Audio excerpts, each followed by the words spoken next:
마이크와 트위치 코리아 전 사장과 스트리머 흐앙의 결혼식에 동숙환과 룩삼이라는 스트리머가 참석을 했고, 이 둘은 엄청난 비난을 받아 현재 트위치를 비롯한 유튜브 활동마저 중단했습니다. 자세히 알아보겠습니다.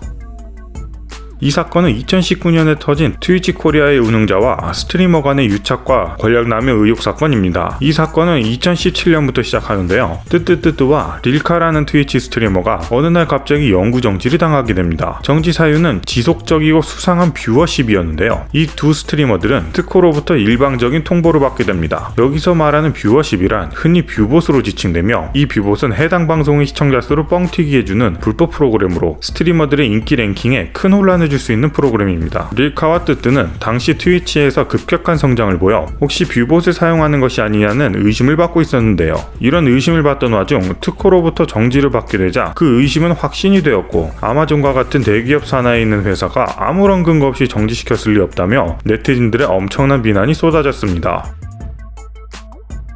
하루아침에 아무런 공지 없이 갑자기 영구정지를 당한 릴카와 뜨뜨는 곧바로 자신들을 완전히 결백하다고 알렸고, 특호 쪽으로 문의를 하기 시작하는데요. 실제 뜨뜨가 특호에 연락한 내용은 이렇습니다. 특호의 이러한 답변에 자신은 뷰봇을 사용한 적이 없으며 수상한 정황이 포착됐을 경우 자신에게 이러한 사실을 통보하고 해명할 기회를 주어야 하는 게 맞다는 주장을 했는데요. 만약 필요하다면 조회수뿐만 아니라 시청시간과 채널 수익까지 모든 것을 공개할 수 있다고 밝혔습니다. 이러한 입장을 밝힌 후 뜨뜨는 특호 쪽으로 다시 한번 문의를 하는데요. 이때 특호의 대응은 굉장히 무성의합니다. 뜨뜨가 채널에 수상한 점이 발견되었는가 하는 질문에는 무시를 하기도 하고, 타인으로부터 뷰봇 공격을 당하게 되면 어떻게 해야 하는지 알려달라는 질문에도 알려줄 수 없으며, 심지어 정지와 관련된 증거 자료 요청에도 본사에 문의하라는 답변만 하는데요. 지속적인 문의에도 특호는 모든 책임을 본사에게 떠넘기며 자신들이 해줄 수 있는 일은 사실상 아무것도 없다는 입장을 고수해왔습니다. 결국 별다른 성과를 얻지 못하고 뜨뜨와 릴카는 10일 후 영구정지를 받았으며 트위치에서 아프리카로 플랫폼을 옮기게 됩니다. 이후 2018년 1월 3일 뜨뜨는 유튜브 라이브로 뷰봇 사용 논란에 대한 해명을 하는데요. 2017년 1월부터 12월까지 1년간의 성장 추세를 방송 횟수와 시청자 수, 그리고 조회수와 팔로워로 구분한 그래프와 표를 만들어 적극 해명하는 모습을 보여주었습니다. 이런 해명은 뷰봇 사용 의심을 지울 수 없다고 판단했는지 자신의 유튜브 채널 조회수와 여러 SNS 페이지 영상 조회수까지 첨부했습니다. 자신이 만약 트위치에서 뷰봇을 사용하여 시청자 수에 상당한 허수를 넣었다면 나올 수 없는 결과물이라는 주장입니다. 확실히 8월부터 폭발적인 성장세를 보이지만, 만약 뷰봇을 사용했다면 트위치와는 다른 플랫폼인 유튜브와 페이스북에서 인기를 얻는 것은 불가능해 보입니다. 릴카 또한 자신은 뷰봇을 사용한 적이 없다며 특호에게 이 문제를 해결해달라고 했는데요. 이러한 항의에 당시 트위치 운영자였던 마이크 허와 송모 씨는 본사와 유일하게 소통할 수 있는 링크를 보내주는데요. 하지만 이 링크를 통해 아무리 메일을 보내보아도 자동 매크로 답변만 받을 뿐이었습니다. 그리고 릴카는 유튜브를 통해 적극적으로 해명을 나섰는데요. 뜨뜨와 마찬가지로 자신의 채널과 관련한 통계를 공개하며 목숨을 걸고 부정행위를 한 사실이 없음을 밝혔습니다. 심지어 방송 로그를 수집하는 사이트를 찾아 해당 로그를 공개하기도 했는데요. 약 1시간에 걸쳐 세세한 자료 공개를 하면서 자신은 항상 방송을 하며 인지도와 수입을 충분히 얻고 있었고 안정적으로 시청자가 유입됐기 때문에 굳이 불법적인 일을 할 이유가 없다는 주장을 하였습니다. 이러한 해명에도 릴카와 뜨뜨의 정지는 풀리지 않았고, 이 둘은 지속적인 비난과 조리돌림을 당하며 변호사를 고용하고 1년 6개월 동안 자료들을 수집하게 됩니다.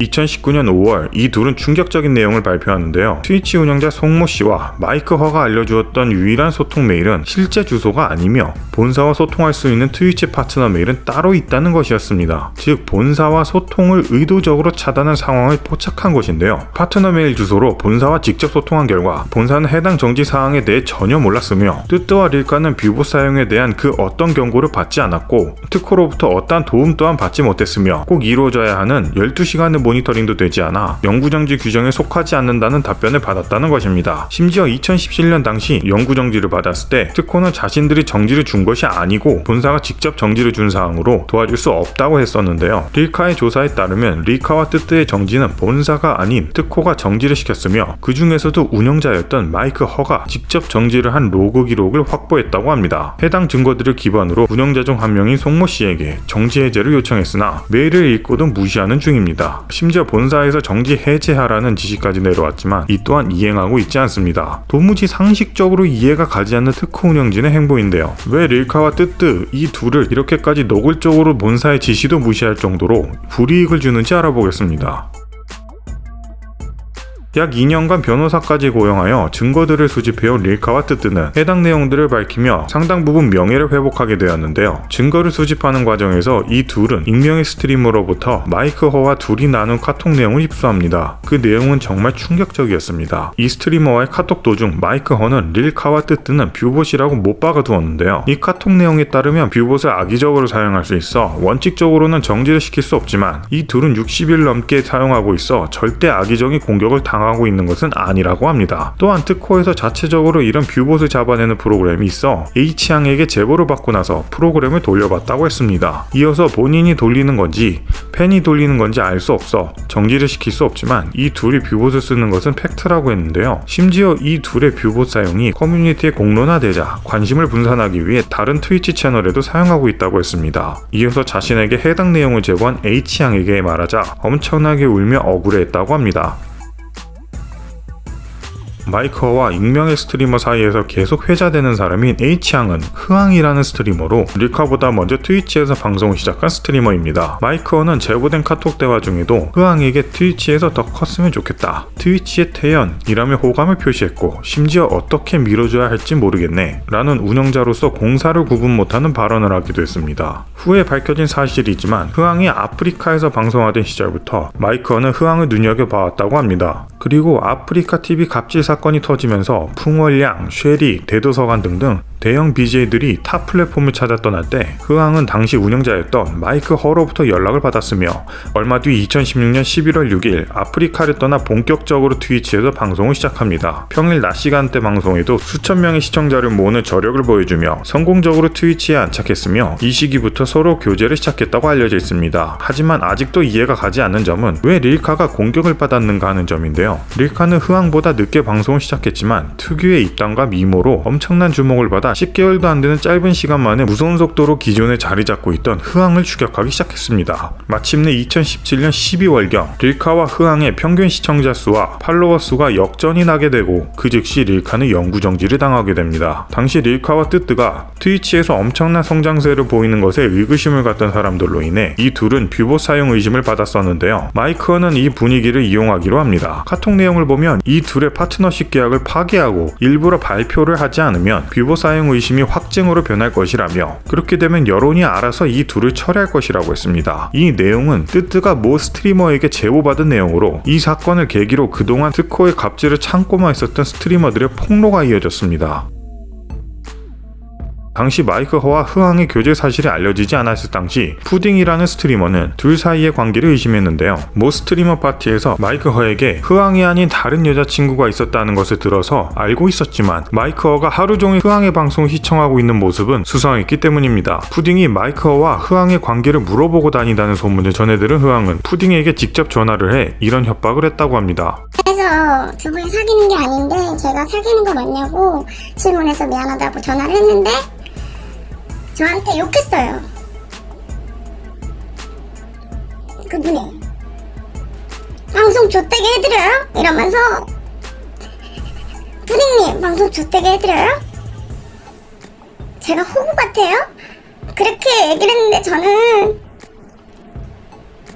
솔직히 가만히 있었어요. 이런 협박에 푸딩은 자신이 두 사람이 사귀는 게 아닌데도 안 좋은 소문을 퍼뜨리고 다닌 거면 진심으로 사과를 하겠다고 했는데요. 이 사건이 있고 얼마 지나지 않아 푸딩은 운영진 품위 손상이라는 명목으로 특허와의 월급 계약이 임의로 해지가 될 수 있음을 연락받았다고 합니다. 이후에도 끊임없는 갑질과 정치질로 인해 큰 상처를 받았다며 폭로했습니다. 이러한 폭로가 이어지자 릴카와 뜨뜨를 지지하는 여론이 압도적으로 많아졌는데요. 이런 분위기 속에서 릴카와 뜨뜨는 결정적인 증거를 제시합니다. 바로 뷰봇에 관한 통계 자료인데요. 제보받은 카톡 내용에 따르면 마이크 허는 뷰봇은 비용 문제로 인해 주로 인도네시아와 베네수엘라 지역 IP를 사용한다고 했는데요. 하지만 릴카와 뜨뜨가 밝힌 시청자 통계를 보면 90%가 넘는 IP는 한국 IP로 마이크 허가 말한 인도네시아와 베네수엘라는 10위권에서 찾아볼 수도 없습니다. 이 카톡 내용을 보면 마이크와는 특호 내에 자체적으로 뷰봇을 잡는 프로그램이 있다고 밝혔습니다. 하지만 릴카와 뜨뜨가 정지를 당했던 당시 기준으로 이러한 프로그램은 특호 내에는 존재하지 않았다는 전 트위치 본사 그리고 전 특호 직원들의 폭로가 이어졌는데요. 이는 그 어떠한 정당한 사유 없이 운영자의 사적인 감정으로만 정지를 시켰다는 것이 밝혀진 것입니다. 또한 특호는 경쟁사인 아프리카TV가 400명이 넘는 직원을 보유한 것에 비해 당시 직원이 단 12명 뿐이었으며 뷰봇을 잡는 프로그램마저 전무해 플랫폼으로서 신뢰가 크게 떨어지기도 했습니다.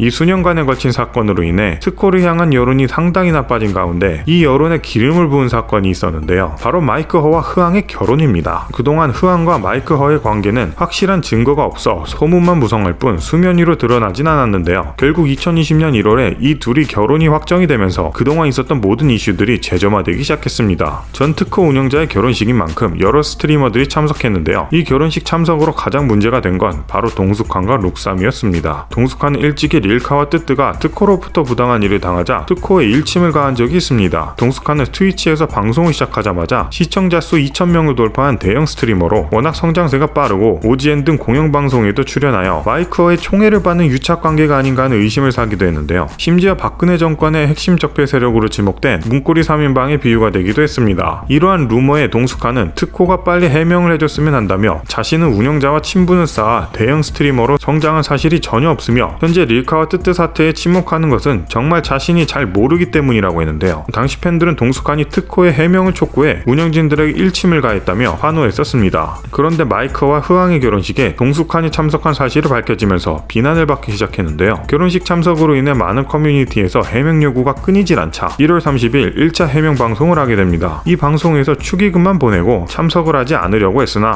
축의금만 보내고 가지 않는 내 자신을 생각하니 너무 싫었다고 했는데요. 이어서 이러한 개인의 선택으로 인해 팬들이 실망한 것을 다 이해한다면서 그 부분에 있어 모두 받아들이겠다고 밝혔습니다. 하지만 마이크와 친분이 있다고 해서 받은 혜택은 없으며 결혼 전 연락이 와서 잠깐 만난 것 한 번 그리고 행사에서 일적으로 만난 것 외에는 없다고 했습니다. 자신은 사람과의 관계를 중요시해서 참석한 것이고 그로 인해 시청자분들이 실망한 것은 이해하지만 너무 선을 넘는 비난은 좀 자제해달라며 사과 방송을 마무리했습니다. 이러한 해명에 깔끔하게 해명했다는 의견도 있었습니다. 하지만 2주가 지나도록 결혼식에 갔다는 사실을 언급하지 않고 그냥 넘어가려다가 여론이 안 좋아지고 방송에 영향 오기 시작하니까 이제서야 사과를 한다는 의견에 힘이 실렸고 결국 2차 사과 방송을 하게 됩니다. 2차 사과 방송은 미리 사과문을 작성해 낭독하는 형식이었는데요. 이 사과문에서 문제가 됐던 점은 이 부분으로 릴카와 뜨뜨 사태에 대해 물었을 때 마이크허가 증거를 가지고 있다고 한 부분을 공개한 점입니다. 물론 동숙환 본인은 결혼식에 참석하게 된 정황을 설명하는 과정이었으나 결과적으로 평균 시청자 수 수만 명에 달하는 스트리머가 공식적으로 마이크허에게는 증거가 있다며 결백하다는 메시지를 던지게 돼버린 것입니다. 이 방송으로 인해 릴카와 뜨뜨가 의심된다는 여론이 수면 위로 떠올랐지만 물증을 제시한 이 둘 대신 어떻게 직접 물증을 보여주지도 않은 마이크허를 어떻게 믿을 수 있냐며 동숙환을 비난하는 여론도 올라와 커뮤니티들은 다시 한번 불타오르게 됩니다. 이런 와중에 결혼식에 참석했던 또 다른 스트리머인 룩삼은 결혼식 가는 게 멋있는 거예요. 안 가는 건 멋없고요. 이게 힙합이에요. 라는 뜬금없는 발언을 해 비난을 사기도 했습니다. 이것이 기폭제가 되어 뜨뜨와 릴카는 2020년 4월 3일 같은 날 각각 모든 내용을 정리해 유튜브에 폭로를 했고 해당 영상들은 순식간에 각자 220만 회가 넘는 조회수를 기록하며 큰 관심을 받고 있습니다.